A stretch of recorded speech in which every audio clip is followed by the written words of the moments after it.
Welcome to V3 news లక్ష్యం సమాజహితం. నేను Emilia. బులెటిన్ల ముందుగా హెడ్లైన్స్ చూద్దాం. కన్నా లక్ష్మీనారాయణకు వినతి పత్రం అందజేసిన రాజధాని రైతులు అమరావతి పోరాటాన్ని పోలీసులతో అణిచివేస్తున్నారని ఆవేదన.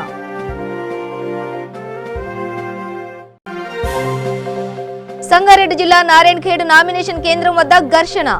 నామినేషన్ వేయకుండా కాంగ్రెస్ అభ్యర్థిని అడ్డుకున్న టీఆర్ఎస్ నాయకులు. సింగూర్ ప్రాజెక్టును పరిశీలించిన ఎమ్మెల్యే క్రాంతి కిరణ్ ప్రాజెక్టు పనులు త్వరితగతిన పూర్తి చేయాలంటూ అధికారులకు ఆదేశాలు. డీటెయిల్స్ చూస్తే అమరావతి పరిరక్షణ సమితి సభ్యులు మరియు రాజధాని రైతులు ఏపీ బీజేపీ రాష్ట్ర అధ్యక్షుడు కన్నా లక్ష్మీనారాయణను కలిసి వినతి పత్రం అందజేశారు. రైతులు అమరావతి పోరాటం, పోలీసు నిర్బంధంపై కన్నాకు వివరించారు. ఈ సందర్భంగా కన్నా మాట్లాడుతూ అమరావతి పోరాటాన్ని పోలీసులతో అణిచివేస్తున్నారని అన్నారు. జగన్ ప్రతిపక్ష నేతగా ఆందోళనలు చేశారని, అధికారంలోకి వచ్చాక వైఖరి మారిందని పేర్కొన్నారు. దీనివల్ల ఏపీ అభివృద్ధి కుంటుపడే ప్రమాదం ఉందని అభిప్రాయపడ్డారు. భారతీయ జనతా పార్టీ పరంగా మా స్టాండ్లు ఎందుకు ఇక్కడ ఉండాలి అనేటువంటిది నేను ఇంతకు ముందే చెప్పున్నా. కానీ జగన్మోహన్ రెడ్డి గారు తన ఇల్లు కట్టుకున్నట్టు, తన ఆఫీస్ కట్టుకున్నట్టు, రాజధాని విషయంలో తన సొంత నిర్ణయాలు తీసుకొని ఒక నియంతృత్వ ధోరణితో పోలీసుతో ప్రజల మనోభావాల్ని అణిచివేయాలని, ప్రజా ఉద్యమాల్ని పోలీసు లాఠీతోటి అణగదొక్కాలని నేను ప్రయత్నం చేస్తే చరిత్రలో ఈయనకన్నా ముందు చాలామంది పోయారట. పోలీసు రాజ్యం నడిపించి అంతెందుకు చంద్రబాబు నాయుడే 2014 తర్వాత మాట్లాడిన వాళ్ళందరినీ కూడా పోలీసు కేసులు పెట్టించి మరి ఇవాళ ఏమైందో చూస్తున్నాం. అదే గతి ఇతనికి కూడా పడుతుంది అనేటువంటి మాట నేను 7 మాసాల్లో అనేక మార్లు చెప్పాను. 7 మాసాలు ఎక్కువ కూడా కడవలా గవర్నమెంట్ వచ్చి 7 మాసాల్లోనే అనేక మార్లు చెప్పించుకున్నాడు. ఆయన ప్రతిపక్షంలో ఉండి ఉద్యమాలు చేసినాడు, ధర్నాలు చేసినాడు, దీక్షలు చేసినాడు, రాస్తారోకో చేసినాడు. ప్రజాస్వామ్యంలో ప్రతిపక్షాల యొక్క గొంతు వినపడకూడదు అని ఒక నియంతృత్వ ధోరణి, ఫ్యాక్షనిస్ట్ మెంటాలిటీ నుంచి ముఖ్యమంత్రి అయిన తర్వాత కూడా బయటకు వస్తే బాగుంటుందని చెప్పేసి నేను జగన్మోహన్ రెడ్డి గారు చెప్తున్నాను. మహిళల మీద ఈ రకమైనటువంటి పోలీసు తోటి లాఠీ చార్జీ చేయించడం, మహిళల మీద కేసులు పెట్టడం ఇవి మంచి పద్ధతి కాదు. ప్రభుత్వాలు ఉంటాయి, మారుతూ ఉంటాయి. కానీ మేము ప్రభుత్వంలోకి రాగానే మేము ఒక నియంతలాగా ప్రవర్తించడం అనేటువంటిది ఏ ముఖ్యమంత్రి కూడా మంచి పద్ధతి కాదు అని చెప్పేసి నేను చెప్తున్నాను.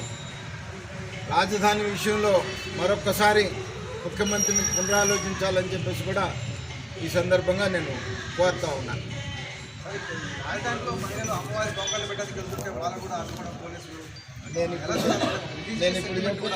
నేను ఇప్పుడు చెప్పింది అదే.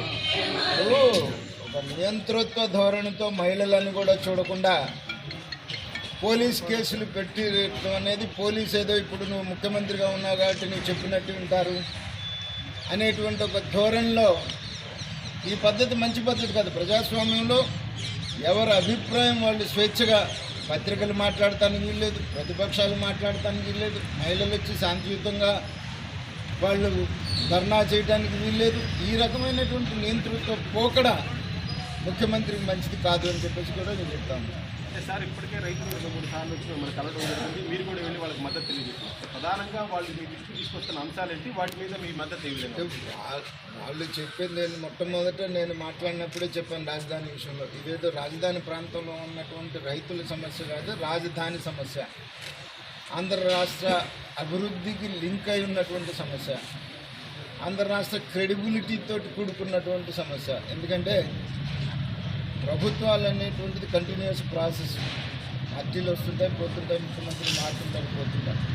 ముఖ్యమంత్రి మారినప్పుడల్లా, పార్టీ మారినప్పుడల్లా రాజధాని మారుతుంది అనేటువంటి ఒక అభిప్రాయం బయట ప్రపంచానికి తెలిసినప్పుడు ఆంధ్ర రాష్ట్రానికి పెట్టుబడి పెడతానికి వచ్చేవాళ్ళు కానీ, ఆంధ్ర రాష్ట్ర అభివృద్ధి కానీ కుంటుపడేటువంటి ప్రమాదం ఉంది. జగన్మోహన్ రెడ్డి వాళ్ళు ఉంటాడు, పోతాడు. విభజన జరిగిన తర్వాత ఉన్నటువంటి రాష్ట్రానికి ప్రతి పైసా కూడా జాగ్రత్తగా ఖర్చు పెట్టుకొని అభివృద్ధి చేయాల్సిన పరిస్థితి దురదృష్టం. 2014 తర్వాత ఆ పరిస్థితి పోయి వీళ్ళ సొంత డబ్బుల కింద, వీళ్ళ సొంత ఖజానాల కింద ఖర్చు పెట్టేటువంటి వాతావరణాన్ని మనం చూస్తూ ఉన్నాం. ప్రజాధనాన్ని దుర్వినియోగం చేస్తున్నటువంటి పరిస్థితి విషయంలో కానీ, నిర్ణయాలు తీసుకునే దాని విషయంలోనైతేనేమో నియంత్రణతో పోకడతో ప్రజలు ఒకసారి అవకాశం ఇస్తే మేమే మోనార్క్ అనేటువంటి ఒక ఆలోచన మనం ఈ ప్రాంతీయ పార్టీలు చూస్తున్నాం. ఎన్నికలప్పుడు పెట్టుబడి పెడుతున్నారు, పెట్టుబడి పెట్టి అధికారంలోకి వస్తున్నారు. అధికారంలోకి వచ్చిన తర్వాత అదొక కార్పొరేట్ వ్యవస్థలాగా నడుపుతున్నారు తప్ప ప్రభుత్వాలాగా నడుపుతున్నటువంటి పరిస్థితులు అయితే కనపడట్లేదు. మరి ఈ వాతావరణం ప్రజలు కూడా అర్థం చేసుకోవాల్సినటువంటి పరిస్థితి ఉంది. సంగారెడ్డి నారాయణఖేడ్లో చివరి రోజున టీఆర్ఎస్, కాంగ్రెస్, బీజేపీ స్వతంత్ర అభ్యర్థులు పోటాపోటీగా పెద్ద ఎత్తున నామినేషన్లు దాఖలు చేశారు. అయితే చివరి రోజు ఆఖరి నిమిషంలో కాంగ్రెస్, టీఆర్ఎస్ నాయకుల మధ్య ఘర్షణ చోటు చేసుకుంది. నామినేషన్ వేసేందుకు వెళుతున్న కాంగ్రెస్ నాయకుడిని టీఆర్ఎస్ అభ్యర్థి అడ్డుకున్నాడు. దీంతో ఇరువురి మధ్య వాగ్వాదం చోటు చేసుకుంది. పోలీసులు చొరవతో పరిస్థితి సద్దుమణిగింది.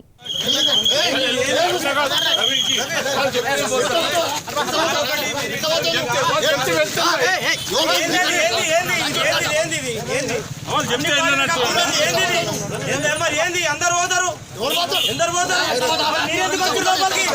మీరెందుకు వచ్చారు? దౌర్జన్యం ఏంది? ఏం దౌర్జన్యం? మా మీద ఏంది దౌర్జన్యం అంటున్నా నేను? ఏం దౌర్జన్యం ఏంది? ఏం దౌర్జన్యం అంటున్నా నేను? ఏమి అంతేంది? అవునండి, పోలీసులు ఉండే మీద ఎట్లా పడతారండి ఆయన చెప్పండి. ఏమి టీఆర్ఎస్ అది గుండాగిరి అంటున్నా నేను? ఏం దాదాగిరా? ఏం సార్ మీరు చెప్పండి. మీరు పోలీసు ఉద్యోగం ఏంది? ఆయన ఏంది? ఆయన ఏందంటున్నా నేను? ఆయన ఒక క్యాండిడేట్ ఉన్నాడు. రంగారెడ్డి జిల్లా తుర్కయంజల మున్సిపాలిటీలో కోహెడ 4వ వార్డు నుండి టీఆర్ఎస్ అభ్యర్థిగా పోటీసిన సిద్దల జ్యోతి జంగయ్య ఎన్నికల ప్రచారం నిర్వహించారు. ఈ కార్యక్రమంలో భారీ సంఖ్యలో టీఆర్ఎస్ కార్యకర్తలు పాల్గొన్నారు. ఇంటింటికి తిరుగుతూ టీఆర్ఎస్ పార్టీ ప్రవేశపెట్టిన సంక్షేమ పథకాలను వివరించారు. మున్సిపల్ ఎన్నికల్లో టీఆర్ఎస్ పార్టీ నుండి పోటీ చేస్తున్న తనను గెలిపించాలని కోరారు.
కారు గుర్తుకే, కారు గుర్తుకే, కారు గుర్తుకే టీఆర్ఎస్ పార్టీ.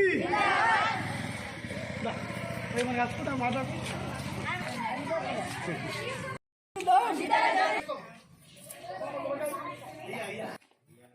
టీఆర్ఎస్ పార్టీ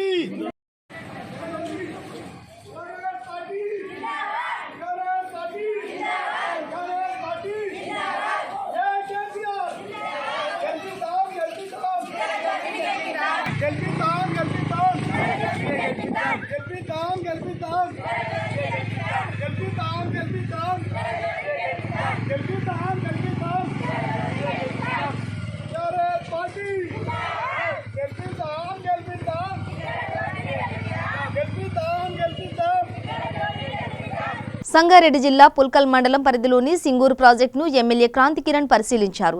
ఈ సందర్భంగా ఎమ్మెల్యే మాట్లాడుతూ సింగూరు ప్రాజెక్టును వచ్చే జూన్ నాటికి కాళేశ్వరం నీటితో నింపుతామని అన్నారు.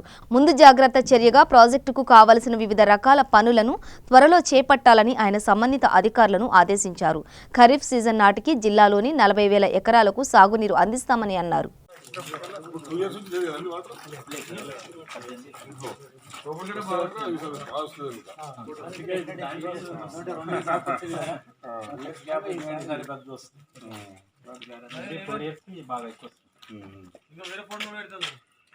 లాస్ట్ టైం అక్కడ అంతా పోయింది 1,50,000 రిలీజ్ చేస్తేనే అప్రోచెస్ అన్ని దిగింది. దానిలో కూడా పోయింది సార్ వాటర్. ఇటు సైడ్ వాళ్ళ యార్డ్ ఉంది, యార్డ్ కూడా టచ్ వస్తే కొంచెం ఇదంతా కూడా కొద్దిగా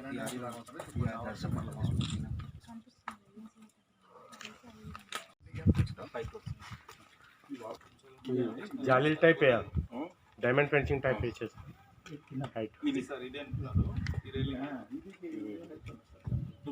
వచ్చేవాళ్ళు అంటే మామూలుగా మన ఆధార్ ప్రకారంగా జనాలు ఏదన్నా చూస్తున్నారు, ఇట్లా కింది కొంగి చూస్తారు, నీళ్ళు స్పిల్ వచ్చిన తర్వాత దాంట్లో డిజైన్స్ గారు అంటే చీఫ్ ఇంజనీర్ గారు వీళ్ళందరూ విజిట్ చేసి ఇక్కడ ఉన్న అసలు రియల్ సిచ్యువేషన్ ఏంటి, ఏమేమి రిపేర్స్ అవసరం ఉన్నాయనేది వీళ్ళు ఈరోజు పరిశీలించారు. దానికి అనుగుణంగా మళ్ళీ ప్రభుత్వానికి ప్రతిపాదన ఇచ్చి దాన్ని నెక్స్ట్ వాటర్ వచ్చేసరికి ఇవన్నీ మరమ్మతులు పూర్తి చేయాలనేది వచ్చే జూన్ వాటర్ వచ్చే సమయానికి మళ్ళీ రెడీ ఉంచాలనేది ప్రభుత్వం నిర్ణయం. ఎంత పడుతుందో దానిలో కూడా అమౌంట్ ఎంత, బడ్జెట్ ఎంత? ఇంకా ప్లాన్ కాలేదండి.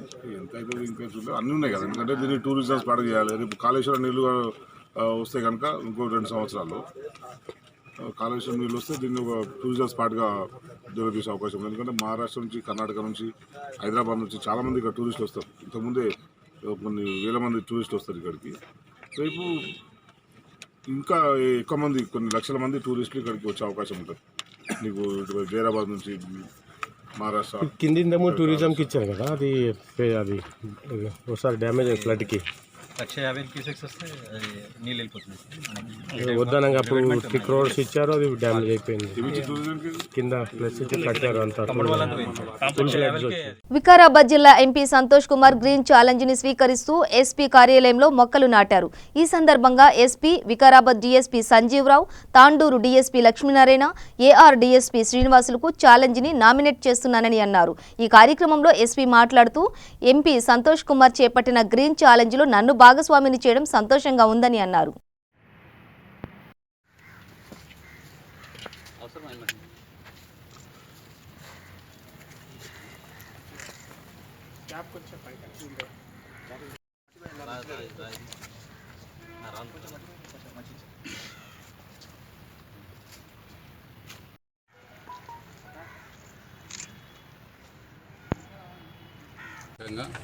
దేశంలోనే ఒక మోడల్గా చేయడం జరుగుతున్నది. ప్రతి సంవత్సరం కూడా హరితహారం అందరం కూడా మొక్కలు నాటుతూ, మా డిపార్ట్మెంట్ వాళ్ళు కూడా ఈ సంవత్సరం దాదాపుగా 52,000 మొక్కలు మేము హరితహారం ప్రాజెక్టులను నాటడం జరిగింది. దీనికి అడిషనల్గా మన ఎంపీ సంతోష్ గారు గ్రీన్ ఛాలెంజ్ దాని కింద ఒక ప్రోగ్రాం పెట్టుకొని దాదాపుగా మన ఇండియా మొత్తంలోనే 10 కోట్ల మొక్కలు నాటాలనేది కాన్సెప్ట్ చాలా మంచి కాన్సెప్ట్ పెట్టాడు. ఎందుకంటే మొక్కలు మాత్రమే ఇతరుల మీద ఆధారపడకుండా స్వయంగా జీవిస్తూ ఉంటాయి. మనిషికి అలా స్వయంగా జీవించడానికి అవకాశం లేదు. మనకు నిత్యము జీవించడానికి ఆక్సిజన్ చాలా ముఖ్యం. ఆ ఆక్సిజన్ మనకు మొక్కల ద్వారానే వస్తుంది. ఒక మనిషి జీవించడానికి జీవిత కాలంలో కనీసం అంటే 3 మొక్కలు అంటే 3 చెట్లు చాలా అవసరం పడుతుంది. ఆ కాన్సెప్ట్లో భాగంగానే ఒక మనిషి 3 చెట్లు నాటాలనే ఒక చాలా మంచి కాన్సెప్ట్తోన దేశంలో ఉన్నటువంటి వాళ్ళందరినీ కూడా ప్రేరణ చేస్తూ, ఎంకరేజ్ చేస్తూ ఇలాంటి ప్రాజెక్ట్ పెట్టడం చాలా సంతోషమైన విషయం. అందులో నేను కూడా భాగస్వామి కావడం అనేది నిజంగా నాకు కూడా చాలా సంతోషంగా అనిపిస్తుంది. నేను కూడా నాతో పాటు మా సిబ్బందిలో ఉన్నటువంటి 3 ఆఫీసర్లను కూడా నేను నామినేట్ చేయడం, ఒకరొక ఆఫీసర్ 3 మొక్కలను 3 చెట్లను నాటుతూ ఉన్నాం. ఇది ఇలాగే స్ప్రెడ్ కావాలని, అంటే మన మానవాళికి ఈ మొక్కలు అనేది ఎంత ఉపయోగమో, ఎంత అవసరం అనేది మనకి ఇప్పుడిప్పుడే తెలుస్తుంది. హైదరాబాద్, ఢిల్లీలో మనం చూస్తూ ఉన్నాం. ఎంతగానో కాలుష్యం అనే దాని మీద వాళ్ళు ఇబ్బంది పడుతున్నారు. అలా హైదరాబాద్ వాళ్ళు కూడా చాలామంది అక్కడ పొల్యూషన్ ఉందని మన అనంతగిరికి వచ్చి ఒక రిలాక్స్ అవుతూ ఉంటారు. అటువంటి మంచి వాతావరణంలో మనం అందరూ బతకాలనుకుంటే ఈ గ్రీన్ ఛాలెంజ్ని ప్రతి ఒక్కరు కూడా తీసుకోవాలని, దీన్ని మోడల్గా అందరూ కూడా మొక్కలు నాటి మనకందరికి కూడా ఉపయోగపడాలని కూడా నేను కూడా అందరిని కూడా రిక్వెస్ట్ చేస్తున్నాను. దీన్ని అందరూ కూడా ఫాలో అవ్వాలనేది నా యొక్క కోరిక కూడా. కరీంనగర్ జిల్లా ఇల్లంతకుంట మండలంలో పల్లె ప్రగతి కార్యక్రమంలో భాగంగా వైద్య ఆరోగ్య శాఖ మంత్రి ఈటెల రాజేందర్ గ్రామ పంచాయతీలకు ట్రాక్టర్ పంపిణీ చేశారు. ఈ కార్యక్రమంలో ఎంపీడీఓ స్వరూప, సర్పంచ్ శ్రీలత తదితరులు పాల్గొన్నారు.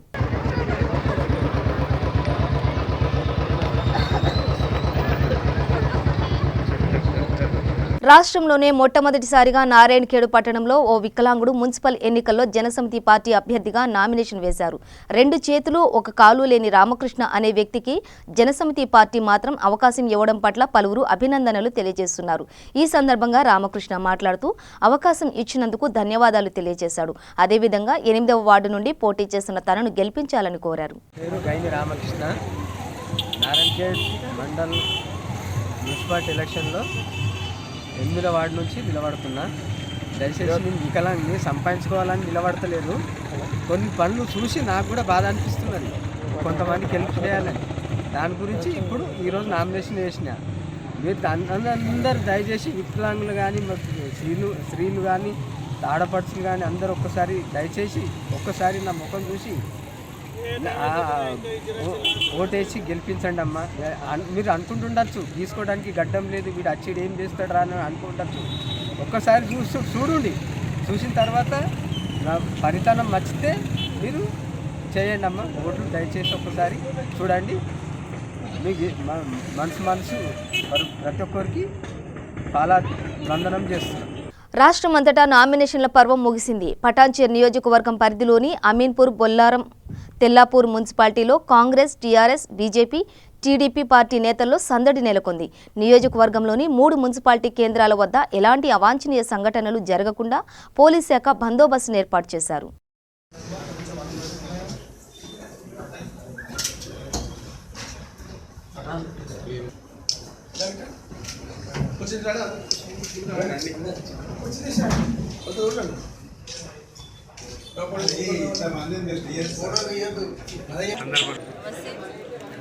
నా పేరు కాటా సుధా శ్రీనివాస్ గౌడ్.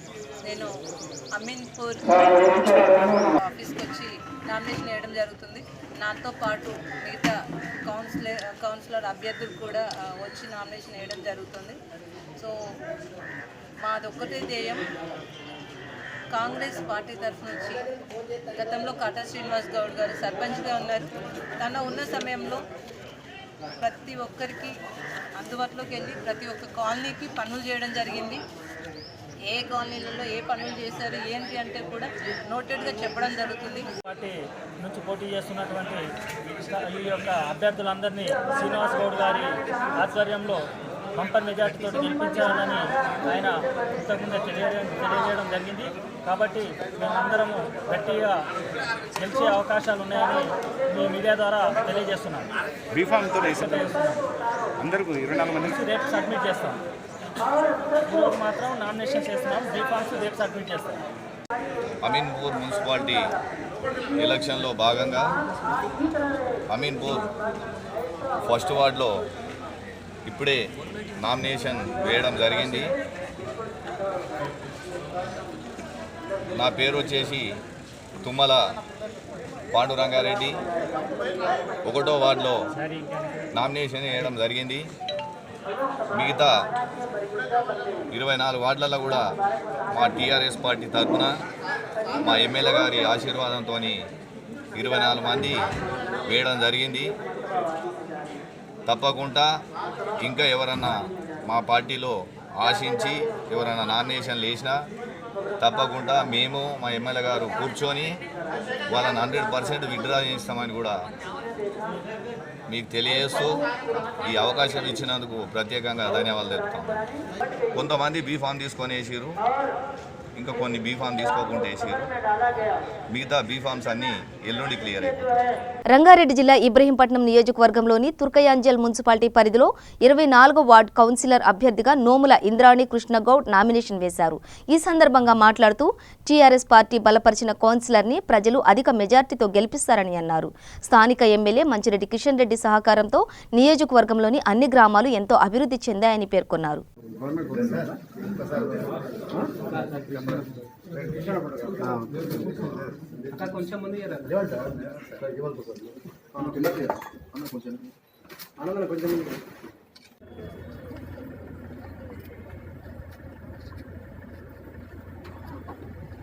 తారీఖు నాడు మరి మా ఇంజాపూర్ నుంచి 24వ వార్డు నుంచి మరి నామినేషన్ వేయడం జరిగింది. అది జనరల్ మహిళ వచ్చింది. దాన్ని మా సతీమణి ఇంద్రాణిని వేయడం జరిగింది. మరి మేము ఖచ్చితంగా మున్సిపాలిటీని కైవసం చేసుకుంటామన్న మాకు నమ్మకం ఉంది. ఎందుకంటే మరి ప్రియతమ ముఖ్యమంత్రి కల్వకుంట్ల చంద్రశేఖరరావు గారు చేస్తున్నటువంటి ఈ అభివృద్ధి కార్యక్రమాలు కానీ సంక్షేమ కార్యక్రమాలు కానీ మాకు చాలా పట్టు ఉన్నది. ప్రతి ఇంటికి ప్రతి గడపకు ఏదో సంక్షేమ కార్యక్రమాలు చెందుతూ ఉన్నాయి. కాబట్టి ఎక్కడ చూసినా కానీ కూడా ప్రజలు మాకు జేజేలు పలుకుతూ ఉన్నారు. ఖచ్చితంగా ఈ మున్సిపాలిటీని 24 వాళ్లకు 24 వార్డులు మేము గెలుచుకొని తీరుతామని చెప్పని మాకు నమ్మకము ఖచ్చితంగా ఉంది. ఆ రకంగా మేము ముందుకు పోతున్నామని చెప్పి ఈ సందర్భంగా తెలియజేస్తాము. 24 వార్డు నుండి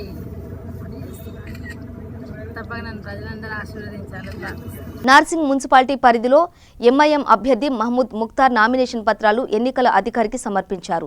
చివరి రోజున అధిక సంఖ్యలో నామినేషన్లు దాఖలు అయినట్లు అధికారులు వెల్లడించారు.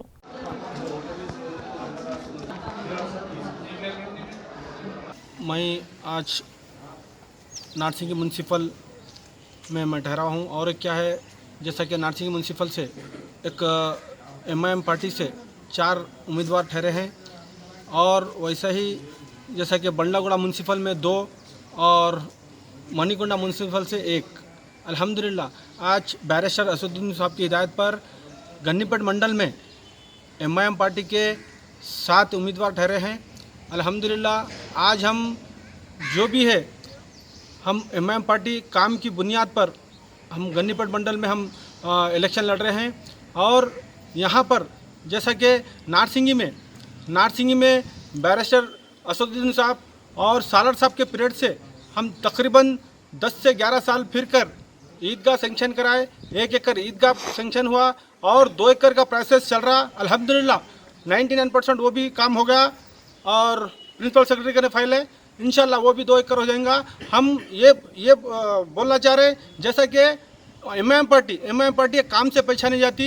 उसके बाद उर्दू मीडियम स्कूल नहीं था नारसिंगी में, उर्दू मीडियम स्कूल वही सालर साहब की पीरियड में हम 1 एकड़ सेंक्शन कराए और 23 लाख रुपए सेंक्शन करा के बिल्डिंग बने और यहाँ 200 बच्चे पढ़ रहे, गरीब बच्चे 200 पढ़ रहे। एक एमआईएम पार्टी का एक कारनामा है, वो भी 16 वार्ड में हम स्कूल बनाने लगाए और 16 वार्ड में नारसिंगी में 16 वार्ड में। और एक बात बोल रहा हूँ मैं आपको, जैसे कि खबरस्तान के मसले में यहाँ के तकरीबन लाइन ग्रैबर्स या पॉलिटिकल पार्टीज हो उसमें सब शामिल है और यहाँ पे टारगेट जैसा कि वक्फ बोर्ड की प्रॉपर्टियों को टारगेट कर रहे हैं। अल्हम्दुलिल्लाह हम बैरिस्टर असदुद्दीन साहब की नॉलेज में लाकर उसको भी बचाए और नारसिंगी में खबरस्तान नन्हे साहब खबरस्तान मिल के है, खबरस्तान को भी यहाँ के टीआरएस और कांग्रेस के लोग कब्जा करने की कोशिश करें। जैसा कि एक जने बोल रहे 22 गुंटे, एक जने बोल रहे 1000 गज है बोल के बोल रहे, मगर खबरस्तान में किसी की प्रॉपर्टी नहीं है, वक्फ की प्रॉपर्टी है। एमआईएम वाले वो चीज़ को रोक रहे और रोक लेते आ रहे। अल्हम्दुलिल्लाह साहब की नॉलेज में लाकर वहाँ पे 3 एकड़ 12 गुंटे खबरस्तान है वो। और जैसा कि अभी टीआरएस के जो वेंकटेश यादव 16 वार्ड से ठहरे, मैं उनसे पूछना चाह रहा हूँ, जैसा कि खबरस्तान में से मंदिर को रास्ता बोल के बोले थे, भाई एक मुस्लिम खबरस्तान में मंदिर को रास्ता बोले, उनके पीरियड में भी बहुत लाइन ग्राबरों को सपोर्ट करे और ख़ुद उसमें उन्हें शामिल थे। हम जब भी उनका जवाब दिए और हम साहब के नॉलेज में लाके वो चीज़ को बचाए। फिर उसके बाद अशोक यादव साहब की मिसेस जीते बाद आज उन्होंने भी 16 नंबर से ठहरे। मैं उनसे भी पूछना चाह रहा हूँ, वही खबरस्तान पे इन्हों भी मंदिर का रास्ता बोल के बोले और यहाँ पे एक फिरके की बात कर रहे थे, मगर अल्हम्दुलिल्लाह एमआईएम पार्टी एक काम से पीछे नहीं आती, वो खबरस्तान को बचाए और बार बार वहाँ लिटिगेशन आ रहा बोल के साहब के नॉलेज में लाया, मैं ऐसे साहब के नॉलेज में लाकर 9 लाख रुपए सेंक्शन कराया, खबरस्तान को बाउंड्री बनाने लगा। నిర్మల్ జిల్లా మూదోల్ ప్రభుత్వం ఉన్నత పాఠశాల ఆవరణలో యూనియన్ క్యాలెండర్ ఆవిష్కరణ కార్యక్రమాన్ని నిర్వహించారు. ఈ కార్యక్రమానికి ముఖ్య అతిథిగా జిల్లా టీఎఫ్ఎస్టీయూ జిల్లా ప్రధాన కార్యదర్శి భూమన్న యాదవ్ హాజరయ్యారు. ఈ సందర్భంగా భూమన్న మాట్లాడుతూ మహిళా ఉపాధ్యాయ సంఘాల సమస్యలను పరిష్కరించాలని అన్నారు. టీఎఫ్ఎస్టీయూ ఉపాధ్యాయులు సమస్యల పరిష్కారానికి ఎల్లవేళలా కృషి చేస్తుందని తెలిపారు. సంఘ సభ్యులు మరియు మిగతా అందరికీ కూడా పేరున ఎస్టీయూటీఎస్ జిల్లా పక్షాన మా యొక్క శుభాభివందనాలు తెలియజేస్తూ, మరి ఈరోజు మనం కనుక చూస్తున్నట్లయితే ఇలా రాష్ట్ర ప్రభుత్వం యొక్క తీరును కనుక మనం గమనిస్తున్నట్లయితే మిత్రులారా వాస్తవంగా ఏంటి అన్నట్లయితే మన యొక్క హక్కులు ఏవైతే ఉన్నాయో వాటిని రోజుకు కాలరాస్తున్నటువంటి పరిస్థితి మనకు కనిపిస్తున్నది. మరి ఇటువంటి సందర్భంలో ఇవాళ ఎస్టీయూటీఎస్ అనేది ఇలా రాష్ట్ర స్థాయిలో ప్రత్యేకంగా ఉద్యోగ ఉపాధ్యాయులకు ప్రధానంగా ఉపాధ్యాయ పక్షాన నిలబడి అదేవిధంగా మనకు జరుగుతున్నటువంటి అన్యాయాన్ని ఏలెత్తి చూస్తున్న సందర్భం మీ అందరికీ విదితమే. ఎందుకంటే నిన్నాక మొన్న జరిగినటువంటి ఒక ఆల్రెడీ ఎస్టీయూటీఎస్ రాష్ట్ర బాధ్యులు వెళ్ళేసి మనకేవైతే ఈ సెలవులను తగ్గిస్తున్న సందర్భంలో దాన్ని కూడా ఆల్రెడీ 2 రోజుల కిందట ప్రభుత్వానికి విన్నవించినప్పటికీ ఇప్పటికి ఎలాంటి స్పందన లేదు.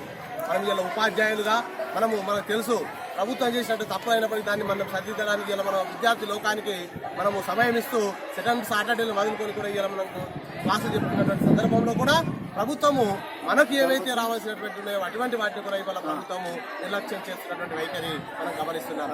అంతేకాకుండా ఇవాళ ఎన్నో సంవత్సరాల తరబడి ఉన్నటువంటి ఏకీకృత సర్వీస్ రూల్స్ కానివ్వండి, అదేవిధంగా మనకు రావాల్సినటువంటి తప్పకుండా మనకు వచ్చేటువంటి ఏవైతే ఈఆర్సీ కానివ్వండి, ఐఆర్ విషయంలో కానివ్వండి, మళ్ళీ ప్రధానంగా ఇలా అప్గ్రేడ్ విషయంలో ఇలా ప్రభుత్వము ఉపాధ్యాయులను చాలా సందర్భాల్లో ఏ విధంగా అంటే మోసం చేసిందని మనం చెప్పుకోక తప్పదు. ఇవి వచ్చింది అగో వచ్చిందని చెప్పేసి మన యొక్క ఎవరైతే పండితులు ఉపాధ్యాయులు ఉన్నారో వారి యొక్క శ్రమను దోపిడీ చేస్తున్నటువంటి పరిస్థితి ఇలా కనిపిస్తుంది. సరే ఏదేమైనప్పటికీ ఎవ్వరం కూడా మనము మనోధైర్యాన్ని కోల్పోవాల్సిన అవసరం లేదు. ఖచ్చితంగా రాబోయే రోజుల్లో ఇలా ఎస్టీయూటీఎస్ అనేది రాష్ట్ర స్థాయిలో ఏనాడు కూడా వంత పాడకుండా ఎక్కడ కూడా లాబింగ్ పాల్పడకుండా ప్రభుత్వాన్ని విమర్శిస్తూనే ప్రభుత్వం యొక్క తలవంచి పనులు చేయించేటువంటి పరిస్థితిలో ఇలా ఎస్టీయూటీఎస్ ఉంది. ఉపాధ్యాయ లోకం మొత్తం కూడా చైతన్యవంతమై ఇలా ఎస్టీయూటీఎస్ వాటిలో నడుస్తున్నారు. ఇలా జిల్లా స్థాయిలో కానివ్వండి, రాష్ట్ర స్థాయిలో కానివ్వండి, ఉపాధ్యాయుల సమస్యల కొరకు నిరంతరము ఇవాళ ఎస్టీయూటీఎస్ శ్రమిస్తున్నారు. కాబట్టి ఈ సందర్భంగా ఈ యొక్క సమావేశానికి ఇచ్చేసినటువంటి పెద్దలందరికీ మరొకసారి పేరున ధన్యవాదాలు తెలియజేస్తూ ఈ అవకాశం ఇచ్చినటువంటి ప్రధానంగా మన ప్రధానోపాధ్యాయుల గారికి మా యొక్క జిల్లా పక్షాన స్పెషల్గా. బులెటిన్ ముగించే ముందు హెడ్లైన్స్ మరోసారి. కన్నా లక్ష్మీనారాయణకు వినతి పత్రం అందజేసిన రాజధాని రైతులు, అమరావతి పోరాటాన్ని పోలీసులతో అణిచివేస్తున్నారని ఆవేదన.